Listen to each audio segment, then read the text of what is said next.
আজকে সকাল থেকে ঘুম থেকে উঠেই দেখি আমাদের এইখানের আবহাওয়া খুব খারাপ। ওমা! পরে দেখি বৃষ্টি চলে আসছে।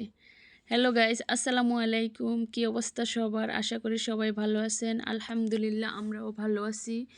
তো আজকে যেহেতু শেষ রমজান, তাই ভাবলাম আজকে ইফতারে খিচুড়ি খাবো।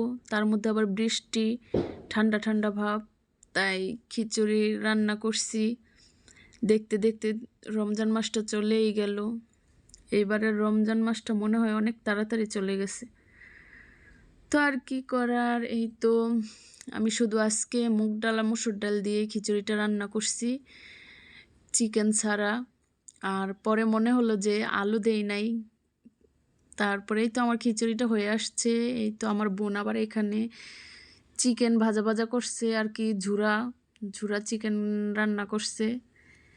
তো এগুলা দিয়েই আজকে ইফতার। আলহামদুলিল্লাহ। আগামী রমজান পর্যন্ত সবাই ভালো থাকবেন, সুস্থ থাকবেন। আল্লাহ হাফেজ।